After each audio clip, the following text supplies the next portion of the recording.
రైతాంగానికి నమస్సులతో ప్రతిభా బయట కొకోలి సమర్పించు మట్టి మనిషి కార్యక్రమానికి స్వాగతం. ముందుగా కార్యక్రమంలోని ముఖ్యాంశాలు. మిరపలో హైబ్రిడ్లకు దీటుగా సూటి రకాలు, అధిక దిగుబడులిస్తున్న లామ్ ఫామ్ రకాలు. చౌడు భూముల పునరుద్ధరణ, జిప్సం పచ్చిరొట్ట ఎరువులతో చౌడు నివారణ. మామిడి నాటేందుకు తొలకరి అనువైన సమయం. మార్కెట్ గిరాకీకి అనుగుణంగా రకాలు ఎంపిక చేసుకోవాలి. సుస్థిర సేంద్రియ వ్యవసాయ సంఘంగా ఏర్పడ్డ విశాఖ మన్యం రైతులు, తులసి పంటతో అధిక లాభాలు పొందుతున్న గిరిజనులు.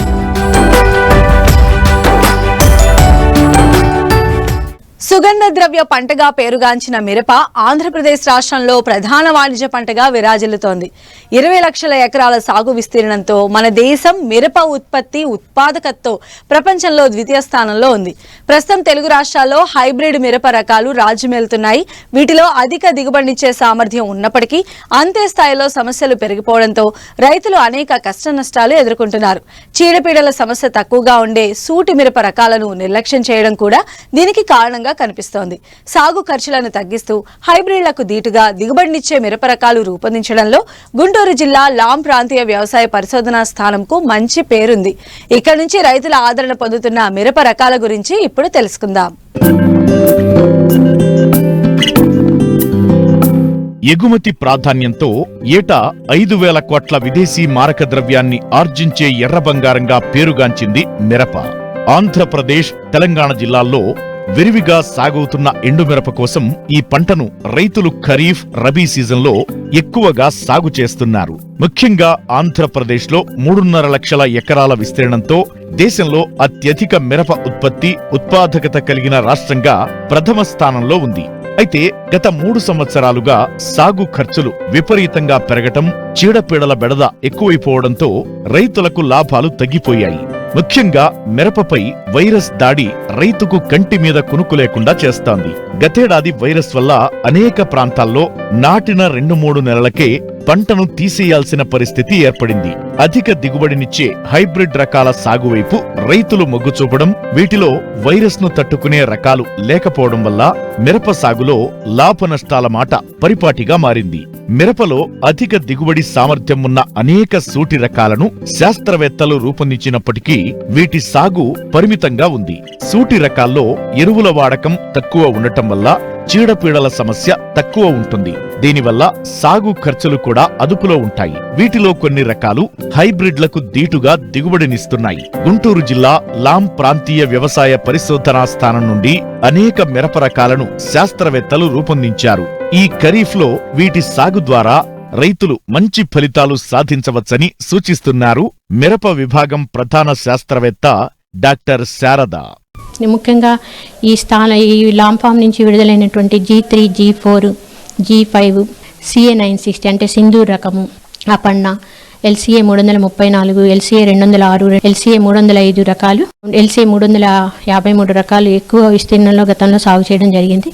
అందులో LCA 334 రకం అయితే 2006 సంవత్సరంలో రిలీజ్ చేయబడింది. ఈ రకము కొన్ని ప్రాంతాల్లో హైబ్రిడ్ కంటే కూడా ఎక్కువ దిగుబడి రావడం జరిగింది. హెక్టార్కి 55 నుంచి 60 క్వింటాల దిగుబడిని ఇస్తుంది. కాయలు మధ్యస్థ పరిమాణంతో పొడుగుగా ఉంటాయి. మధ్యస్థ ఘాటు రకం కలిగిన రకం ఇది.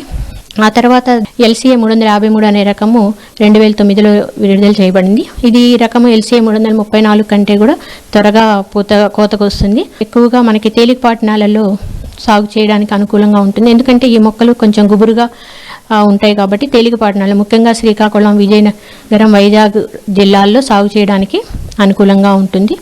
ఇంకా ఈ తర్వాత LCA 620 అనే రకము 2014లో జాతీయ స్థాయిలో విడుదల చేయబడింది.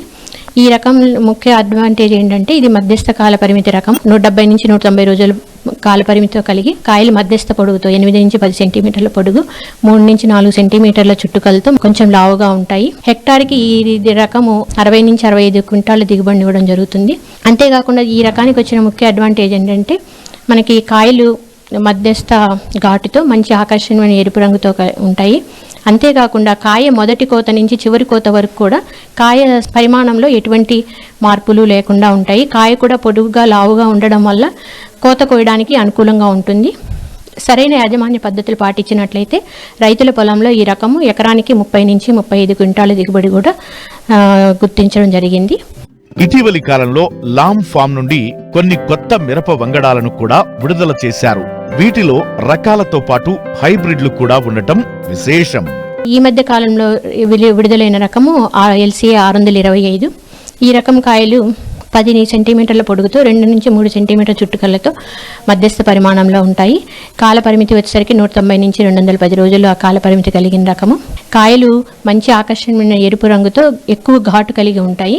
ఈ కాయ కోత కొంచెం ఆలస్యం అయినప్పటికీ కూడా తాలుకాయలు అనేది ఏర్పడదు. అలాగే మిగతా రకాలతో పోల్చుకున్నట్లయితే కాయ కాడ కొంచెం పొడవుగా ఉండడం వల్ల మనకి కోత కోయడానికి కూడా సులువుగా ఉంటుంది.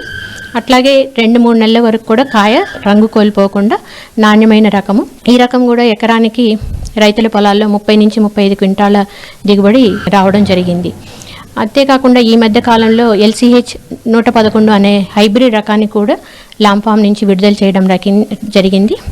ఈ రకము హెక్టార్కి 70 నుంచి 75 క్వింటాల దిగుబడితో కుకుంబర్ మొజాయిక్ వైరస్ అనే తెగుల్ని తట్టుకునే రకము. కాయలు మధ్యస్థ పరిమాణంతో మధ్యస్థ ఘాటు ఆకర్షణీయమైన ఎరుపు రంగు కలిగి ఉంటాయి. ఈ రకాలే కాకుండా వివిధ రకాలైనటువంటి ప్రైవేట్ కంపెనీకి చెందిన రకాలు, ఇండో అమెరికన్ వాళ్ళవి కానీ, సింజెంటా కానీ, నూజివీడ్ సీడ్స్ కానీ, ES 341 రకాలు, ఇట్లా చాలా రకాలు కూడా రైతులకి అందుబాటులో ఉన్నప్పటికీ కూడా వీటిలో ఏవో 1-2 రకాలు తప్పితే పూర్తిగా వైరస్ని తట్టుకునే రకాలు అనేవి లేదని చెప్పాలి. ముఖ్యంగా మిరప సాగు చేసే రైతులు గుర్తుంచుకోవాల్సింది ఏంటంటే, కొద్దిపాటి యాజమాన్య పద్ధతులు కనుక మనం జాగ్రత్త వహించినట్లయితే సూటి రకాలు వాడి కూడా హైబ్రిడ్స్తో సమానంగా మనం దిగుబడి సాధించడానికి అవకాశం ఉంటుంది. మనకి హైబ్రిడ్స్ సాగు చేయడానికి ఏదైతే విత్తనం ఖర్చులో కానీ, ఎరువుల యాజమాన్యంలో, నీటి తడుల విషయంలో పెట్టిన ఖర్చుని చాలా వరకు తగ్గించుకొని సూటి రకాల ద్వారా సాగు చేసుకున్నప్పుడు ఈ ఖర్చు తగ్గించుకొని అధిక ఆదాయం పొందడానికి అవకాశం ఉంటుందండి. పంటల్లో విచ్చలవిడిగా రసాయన ఎరువులు వాడటం, భూముల్లో సేంద్రియ ఎరువుల వాడకం తగ్గిపోవడం వల్ల భూభౌతిక లక్షణాలు దెబ్బతిని నేలలు చౌడుబారిపోతున్నాయి. భూసారం తగ్గిపోవడం వల్ల రైతుకు ఖర్చులు పెరిగి ఆశించిన ప్రయోజనం పొందలేకపోతున్నారు. ముఖ్యంగా వరి సాగు చేసే ప్రాంతాల్లోని భూముల్లో, ప్రధానంగా బోరు నీరు వారే ప్రాంతాల్లో ఈ చౌడు ప్రభావం ఎక్కువగా కనపడుతోంది. అంతేకాదు చాలా ప్రాంతాల్లో సాగు భూములు నిరుపయోగంగా మారుతున్నాయి.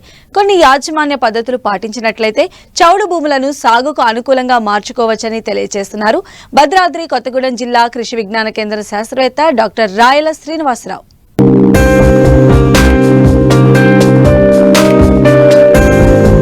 రైతులు తెలిసో తెలియకో వాడుతున్న అధిక ఎరువుల వినియోగం వల్ల ప్రత్యక్షంగా ఖర్చులు పెరగడమే కాకుండా పరోక్షంగా మనకు తెలియకుండానే భూములు నిస్సారంగా మారిపోతున్నాయి. దీనికి తోడు మనం అందించే నీటిలో ఉండే అధిక లవణాల కారణంగా కూడా పంటలు సరిగా ఎదగక ఆశించిన దిగుబడులు పొందలేకపోతున్నాం.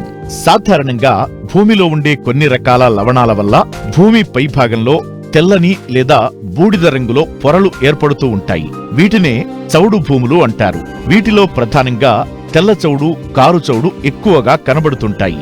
ఏటా సేంద్రియ ఎరువులు వాడే ప్రాంతాల్లో ఈ సమస్య ఉండదు. భూమిపై తెల్లటి పొరల లవణాలు పేరుకుని ఉండటాన్ని పాలచౌడు అంటారు. కారుచౌడు భూముల్లో నలుపు లేదా బూడిద రంగులో ఉండే పొరలను గమనించవచ్చు. ఏటా భూపరీక్షలు చేయించి తదనుగుణంగా పంటలను ఎన్నుకోవడం, సేంద్రియ ఎరువులను, రసాయన ఎరువులను సిఫారసు మేరకు అందించడం వల్ల సమస్యను తగ్గించుకోవచ్చంటూ వివరాలు తెలియజేస్తున్నారు భద్రాద్రి కొత్తగూడెం జిల్లా కృషి విజ్ఞాన కేంద్రం శాస్త్రవేత్త డాక్టర్ రాయల శ్రీనివాసరావు. ముఖ్యంగా మనకు చౌడు నేలలు, ఆమ్ల నేలలు, చౌడు నేలలు అని 2 రకాలు ఉంటాయి. ప్రధానంగా చాలా ఏరియాల్లో కూడా చౌడు నేలల ప్రభావం వల్ల రైతు సోదరుల పంటలు చాలా గణనీయంగా తగ్గిపోవడానికి అవకాశం బాగుంది. కాబట్టి ముఖ్యంగా pH అంటే ఆ ఉదజని సూచిక అనేది 7.5 నుంచి 8.5 మధ్యలో ఉన్నట్టు మొత్తం కూడా మనం చౌడు నేలలు అంటాం. సాధారణంగా 7.5 నుంచి 8 మధ్యలో ఉన్న నేలలను తెల్ల చౌడు అని, 8 నుంచి 8.5 మధ్యలో ఉన్న నేలను నల్ల చౌడు నేలలు అని కూడా అంటాం. ఈ యొక్క చౌడు నేలను బాగు చేయాలంటే కంపల్సరీగా కూడా మనం దగ్గరలో ఉన్నటువంటి చెరువు మట్టిని తోలుకోవటం కానీ, పశువుల ఎరువును బాగా వేయటం కానీ, పచ్చిరొట్ట ఎరువులను ఎక్కడైనా వేరే చోట పెంచి వాటిని కట్ చేసి తీసుకొచ్చి ఆ నేలలో కలిగి దున్నటం కానీ, ఇవన్నీ చేసుకుంటూ ఒక 2-3 సంవత్సరాలు వెళ్ళిన తర్వాత కొంతవరకు ఆ pH తగ్గి కొంత చౌడు నీళ్ళు కొంత మార్పు చెందుతూ వస్తూ ఉంటాయి. దీంతో పాటు ప్రధానంగా ఈ యొక్క చౌడు నీళ్ళని మనం ఇమీడియట్ గా తగ్గించుకోవాలంటే ఫ్రెష్ వాటర్ ఎక్కడైతే మనకు ఫ్రెష్ వాటర్ బాగా దొరుకుతాయి అంటే వాగుళ్ళు కానీ చెరువులు కానీ లేదా కెనాల్ వాటర్ కానీ ఇటువంటి వాటర్ని ఆ చౌడు పొలాల్లో వదిలిపెట్టి నిల్వ ఉంచినట్లయితే ఆ నీటిలో ఆ లవణాలు కరిగి భూమి లోపలి పొరల్లోకి ఇంకిపోతూ వెళ్ళిపోతూ ఉంటాయి. కాబట్టి ఈ విధమైన పద్ధతుల్లో కూడా మన సౌండ్ కొంతవరకు తగ్గించుకోవడానికి అవకాశం ఉంటుంది. దీంతో పాటు మనకు ఎక్కడైతే మనకు పశువుల ఎరువు కానీ మేకల ఎరువు కానీ కోళ్ల ఎరువు కానీ చెరువు మట్టి కానీ నల్లగా మాగినటువంటి చెరువు మట్టిని బాగా తోలుకొని ఆ యొక్క చౌడు ప్రాంతాలను మనం అభివృద్ధి చేసుకోవాలి. ముఖ్యంగా నేలలో కలియదున్ని నెక్స్ట్ దాదాపుగా అటువంటి చౌడు పొలాల్లో వరినే ప్రధానంగా పండించాలి. ఆ వరి పండించిన తర్వాత అవసరమైతే సౌండ్ తట్టుకునేటటువంటి నువ్వులు అంటే నూనె గింజల పంటల్లో నువ్వులు శశామం క్రాప్ అంటాము. దీన్ని కూడా మనం సాగు చేసుకుంటే సౌండ్ నెలలకు ఇది అనుకూలమైన పంట. దీంతో పాటు మనకి నల్ల చౌళ్ళు ఉంటాయి. అంటే 8.5 pH ఎక్కువ కంటే ఎక్కువ ఉన్న నెల నల్ల చౌడు అంటాం. అంటే ఆల్కలైన్ సాయిల్స్ అంటాం. ఈ ఆల్కలైన్ సాయిల్స్ ని కూడా మనము బాగు చేసుకోవాలంటే మన ప్రధాన దుక్కులు అంటే వరి పొలం ఎప్పుడైతే మనం దమ్ము చేస్తామో ఆ దమ్ము చేయడానికి ముందే మనము ఈ యొక్క జిప్సం అనే ఎరువుని ఎకరానికి 1 టన్ను నుంచి కానీ 2 టన్నుల మధ్యలో కంపల్సరీ అంటే మనకున్న ఉదజన సూచికను పట్టి వేసుకోవాలి. అవి వేసుకొని నేలలో కలిదిన్నట్లయితే ఈ యొక్క నల్ల చౌడును కూడా మనం దాదాపు ఒక 2 సంవత్సరాలు 3 సంవత్సరాలు ఇలా చేసుకుంటూ పోతే ఈ నల్ల చౌడును కూడా మనము రికవరీ చేసుకోవడానికి అవకాశం ఉంటుంది. ముఖ్యంగా ఈ చౌడు అనేది మనకి ఎప్పుడు అంటే ప్రధానంగా ఈ చౌడు రూపాంతరం చెంది సాధారణ స్థితికి ఎప్పుడు వస్తుందంటే pH 7.5 యువతలు కనుక ఉన్నప్పుడు మనకు చౌడు నేలను తగ్గిపోయినట్టే అవకాశం. ముఖ్యంగా ఈ చౌడు పొలాలు ఎక్కడైతే మనకు ఎక్కువగా ఉంటాయో అటువంటి ఏరియాల్లో రైతు సోదరులు వరి పంటను మాత్రమే వేసుకోవాలి. మిగతా పంటలు ఇది పండించడానికి వీలు పడదు కాబట్టి వరి పంటలనే సాగు చేసుకోవాలి.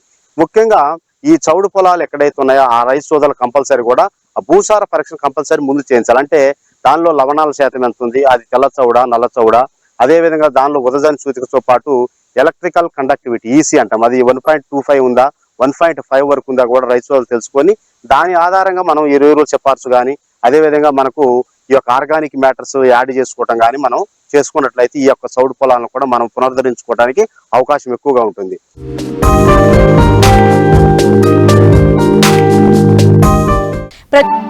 మామిడి మొక్కలు నాటడానికి జూన్ డిసెంబర్ వరకు అనుకూలమైన సమయం. సాంప్రదాయ సాగు విధానంలో మామిడి నాటితే ఎకరానికి 20 నుంచి 40 మొక్కలకు మించిరావు. కానీ ఇప్పుడు అధిక సాంద్ర పద్ధతిలో మొక్కల మధ్య దూరాన్ని తగ్గించి నాటడం వల్ల ఎకరానికి 160కు పైగా మొక్కలు నాటుకునే అవకాశం ఏర్పడింది. ఈ విధానంలో నాటిన 3 సంవత్సరాల నుంచే రైతులు అధిక దిగుబడిని సాధిస్తున్నారు. ఇక ప్రస్తుతం మామిడి మొక్కలు నాటుకునే సమయం. ఆయా ప్రాంతాల వాతావరణ పరిస్థితులకు అనుగుణంగా రకాలను ఎంపిక చేసుకుని నాణ్యమైన అంటు మొక్కలను రైతులు ఎంపిక చేసుకోవాలి. మామిడి నాటేటప్పుడు రైతులు తీసుకోవాల్సిన జాగ్రత్తలను ఇప్పుడు తెలుసుకుందాం.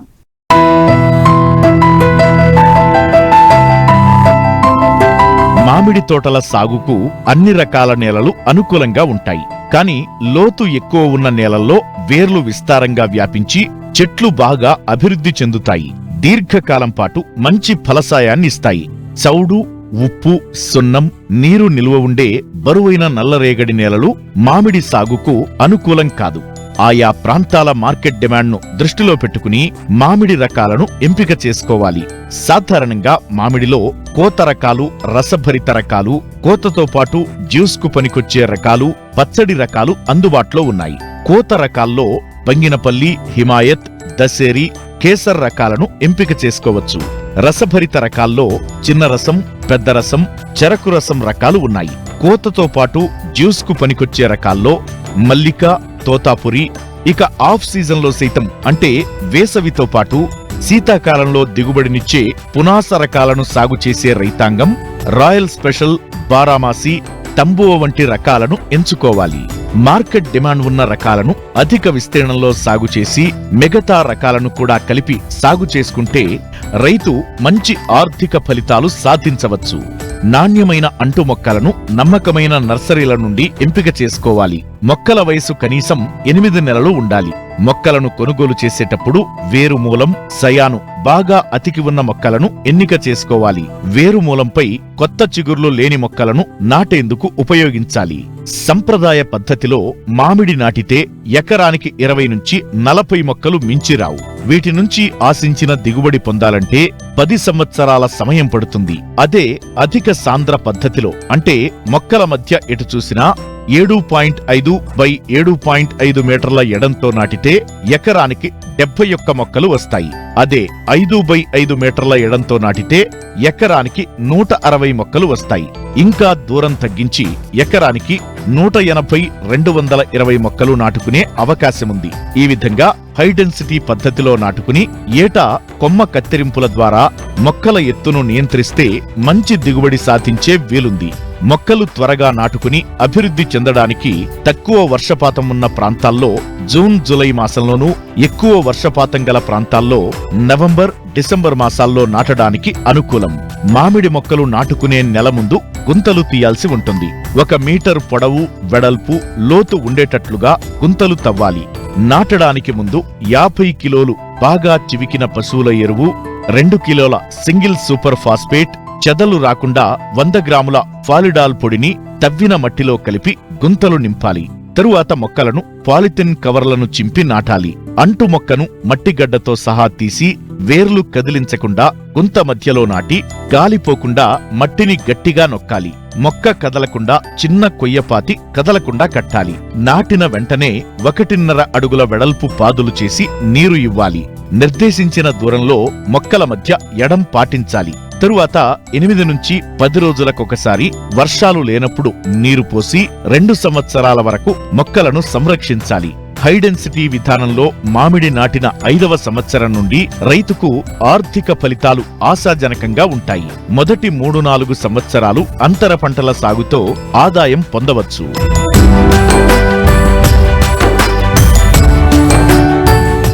ఔషధ, సుగంధ పంటలకు వాణిజ్యపరంగా మంచి డిమాండ్ ఉన్నా తెలుగు రాష్ట్రాల్లో వీటి సాగు నామమాత్రమనే చెప్పాలి. సాగు పట్ల రైతుల్లో సరైన అవగాహన లేకపోవడం, తరచూ ఎదురయ్యే మార్కెటింగ్ ఇబ్బందుల వల్ల మన ప్రాంతంలో వీటి విస్తీర్ణం అంతగా లేదు. అయితే ఇప్పుడు కొన్ని కంపెనీలు బైబ్యాక్ ఒప్పందాలు చేసుకుని రైతులను ప్రోత్సహిస్తూ ఉండడంతో ఇటీవల కాలంలో రైతులు సాగు పట్ల ఉత్సాహం చూపిస్తున్నారు. ఇందులో భాగంగానే విశాఖ మన్యంలో ఓ ఎన్జీఓ రైతుల చేత తులసిని అంతర పంటగా, ప్రధాన పంటగా రైతుల చేత సాగు చేస్తూ వారికి అదనపు ఆదాయాన్ని కల్పిస్తోంది. మరి తులసి దేనికి ఉపయోగపడుతుంది? దీని పంట కాలం ఎంత? రైతులకు ఏ విధంగా లాభదాయకంగా ఉందో తెలియాలంటే ఈ స్టోరీ చూడాల్సిందే.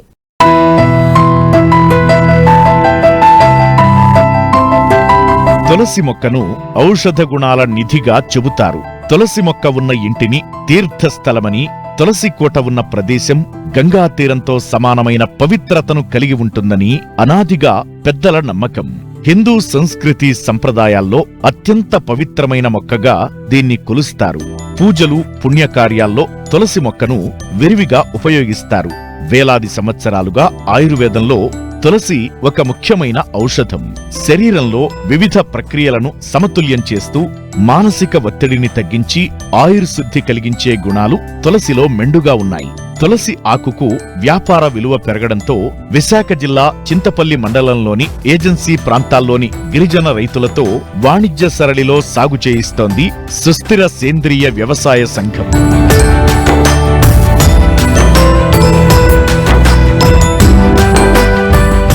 ఇదిగో ఇక్కడ రైతులు నాటుతున్న ఈ పంటే తులసి. సాధారణంగా చింతపల్లి ఏజెన్సీలో వన తులసి సహజ సిద్ధంగా పెరుగుతుంది. అయితే దీని ఉపయోగాలు తెలిసినా ఈ మొక్కల ద్వారా కూడా డబ్బు ఆర్జించవచ్చని ఇక్కడి రైతులకు తెలియదు. అందుకే సంప్రదాయ పంటలను సాగు చేసే గిరిజన రైతులను ఒకతాటిపైకి తీసుకొచ్చింది సుస్థిర సేంద్రియ వ్యవసాయ సంఘం. ఈ సొసైటీలో ఉన్న 550 మంది రైతులకు మార్కెట్లో డిమాండ్ ఉన్న పంటలను పరిచయం చేస్తూ వారి చేత పండిస్తోంది ఈ సొసైటీ. అందులో భాగంగానే తులసి పంటను సాగు చేయిస్తోంది. 3 నెలల్లోనే చేతికొచ్చే ఈ పంటను అంతర పంటలుగా, ప్రధాన పంటగా సాగు చేస్తూ వచ్చిన దిగుబడిని స్థానికంగా ఉండే కంపెనీలకు విక్రయిస్తోంది. అయితే మేము ప్రధానంగా ఈ యొక్క మెడిసినల్ అంటే ఈ యొక్క ఆయుర్వేదకు సంబంధించిన మొక్కలు కూడా మేము పరిచయం చేయడం జరిగిందండి. అందులో భాగంగా తులసి చూసుకున్నట్లయితే ఇందులో ఒక సహజంగా ఈ యొక్క ట్రైబల్ ఏరియాలో దొరికేది వన తులసి అండి. ఈ కొంతమంది రైతులు సుమారుగా ఒక 4 విలేజ్ల్లో కొంతమంది సెలెక్టెడ్ ఫార్మర్స్ తీసుకొని వాళ్ళకి తులసి అని, నేలవేమని, అలాగే అశ్వగంధానికి కొన్ని ఆయుర్వేదిక్ మొక్కలు కూడా మేము ఇవ్వటం జరిగిందండి.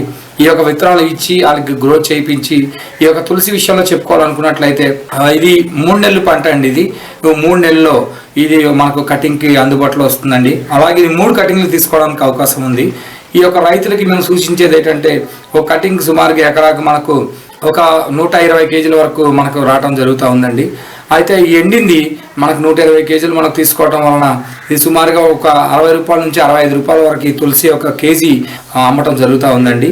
రైతులకి ఇది ఏంటంటే ఆ యొక్క ఖాళీ స్థలంలోని ఏమీ వేయకుండా, అంటే అడుక్కు దూరంగా ఉంటుంది, అలాగే మొక్కకి ఒక 5 మీటర్ల దూరంగా ఉండడం వలన ఆ యొక్క ఖాళీ స్థలం వేస్ట్గా ఉండిపోతుంది. కనుక మధ్య స్థలాల్లో కూడా ఇవి మనం ఇంటర్ క్రాఫ్ట్గా వేయించినట్లయితే వాళ్ళకి ఆ యొక్క మెయిన్ పంటతో పాటు అలాగే ఆ యొక్క ఇంటర్గా ఏదైతే ఆ యొక్క పంట వేస్తారో ఆ పంట ఆ యొక్క దిగుబడికి సహకరిస్తుందని చెప్పి రైతుకి ఇది ఒక అదనంగా ఒక ఆదాయంగా ఉంటుందని చెప్పి ఈ తులసి సాగును చేయించడం జరిగిందండి.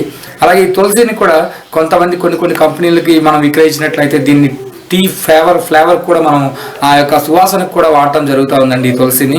ఈ రామ తులసి, అలాగే కృష్ణ తులసి, లక్ష్మీ తులసి అని చెప్పి ఇలాగా 4 వెరైటీస్ మనం ఇక్కడ పరిచయం చేయడం జరిగింది. సహజంగా దొరికేది వన తులసి. ఈ వన తులసిలోని మనం చాలా తక్కువగా చూస్తాం, ఆకు శాతం ఎక్కువగా ఉంటుంది. స్టెమ్ అనే శాతాన్ని మనం తక్కువగా చూస్తాము. అలాగే కృష్ణ తులసి, అలాగే రామ తులసి, ఇలా ఈ రెండు చూసుకున్నట్లయితే ఆకు శాతం తక్కువగా ఉండి స్టెమ్ శాతం ఎక్కువగా ఉంటుంది. ఈ రకంగా చేయటం వలన ప్రధానంగా రైతుకి మంచి ఆదాయాన్ని కల్పించే అవకాశం ఉందని చెప్పి మా యొక్క సొసైటీలో కొంతమంది సెలెక్టెడ్ ఫార్మర్స్ తీసుకొని వేయించడం అనేది జరిగిందండి. తులసి యొక్క యాజమాన్యం కోసం మాట్లాడినట్లయితే మనకు ముందుగా ఒక ఎకరాకి 2 కేజీల విత్తనం కావాల్సి ఉంటుందండి. ఈ యొక్క విత్తనము వెదజల్లే పద్ధతిలోను అలాగే సాళ్ళ పద్ధతిలోను కూడా వేసుకునే అవకాశం ఉంది. లేదనుకుంటే నర్సరీ వేసి మనం సుమారుగా ఒక 10,000 మొక్క వరకు మనకి ఎకరాకి కావాల్సి ఉంటుందండి. అయితే ఒక మొక్కకి ఎడబాటు మినిమం 1 అడుగు దూరం ఉంచాల్సి ఉంటుంది. ఆ తర్వాత అలాగా 3 నెలలకు ఒకసారి ఈ యొక్క కటింగ్ మనం తీసుకోవడం జరుగుతూ ఉందండి. ఎకరాకి సుమారుగా మనకు ఒక 70 కేజీల నుంచి 80 కేజీల వరకు ఎండిది రావడం జరుగుతుందండి. అయితే ఇది మార్కెట్ ధర చూసుకున్నట్లయితే 60 రూపాయల నుంచి 65 రూపాయల వరకు మనము విక్రయించడం జరుగుతూ ఉందండి. అయితే ఈ తులసిని 2 రకాలుగా చేస్తారు. ఒకటి ఏంటంటే ఆయిల్ కూడా తీసి చాలా మంది వాళ్ళ యొక్క పిల్లలకు పట్టడం జరుగుతూ ఉందండి. ఇప్పటికే పలు రకాల పంటలను ఇక్కడి రైతుల చేత పండిస్తున్న సొసైటీ ఇప్పుడు మెడిసినల్ ప్లాంట్ అయిన తులసిని కూడా పరిచయం చేసింది. దీన్ని ప్రధాన పంటగానే కాకుండా దీర్ఘకాలిక తోటల్లో సాగు చేయించడం వల్ల రైతులకు అదనపు ఆదాయం వస్తోంది. మొత్తంగా సొసైటీ గిరిజన బతుకుల్లో తులసి కాంతులను పూయిస్తోంది.